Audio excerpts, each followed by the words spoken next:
又嚟起油鑊炸年貨啦喂！早幾日陸續分享嘅油角仔同埋蛋散嘅做法，大家都好鍾意。今日繼續分享豆沙糯米角，焦香酥脆嘅外皮，一啖咬落軟糯得嚟又帶有紅豆嘅清甜，好正㗎。調整改進咗好多次，終於試出簡單得嚟又冇乜機會翻車嘅做法同配比，分享俾你哋。鍾意嘅姊妹們收藏起身慢慢睇啦。唔想自己煲紅豆炒紅豆沙咁麻煩呢，可以好似我咁直接用呢個蜜紅豆。我之前都係偷懶用現成嘅低糖豆沙嘅，但係對比過冇用呢個蜜紅豆直接壓碎嘅口感咁好。佢就係用白砂糖煲過嘅紅豆，所以同我哋自己炒出嚟嘅呢係好接近嘅，咬落都係清甜得嚟又沙沙嘅口感。整個豆沙角嘅姊妹們都知啦，之前用糯米粉嚟開粉呢係要分3熟粉團嘅。過程複雜啲，相對容易翻車。今日教你直接用白沙呢個薄餐專用粉，佢裏邊溝好咗糯米粉同澄麵嘅比例，有咗澄麵嘅加持呢，成個粉皮開出嚟係會成型好多噶。之前仲用佢分享過甜薄餐、鹹薄餐同埋鹹水角，整出嚟都好正噶。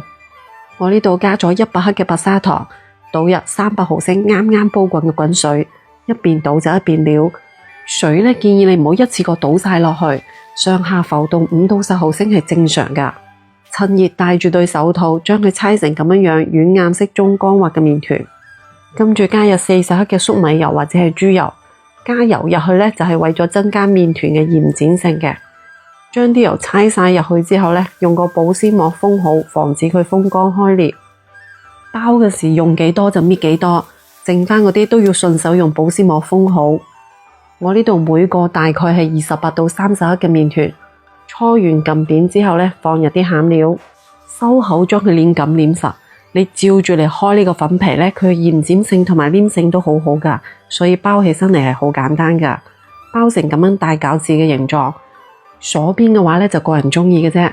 但係無論你鎖唔鎖邊，個邊位係一定要捏緊捏實嘅。如果唔係落油鑊一炸，佢就容易開晒口漏餡噶啦。就好似包角仔咁樣嘅手法，你包多幾個就會好熟手噶啦。加下啲天時，前邊包好嗰啲都係要順手用保鮮膜冚住。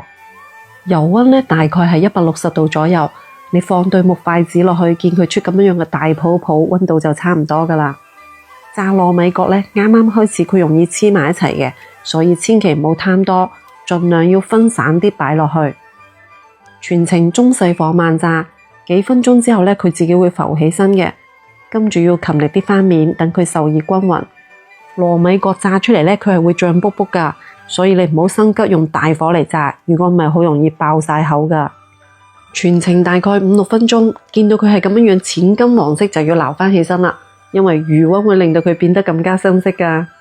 你睇下咁樣炸出嚟嘅糯米角，隻隻都脹卜卜噶，淨係聽把聲啊就知道佢表面仲係噏噏脆噶啦。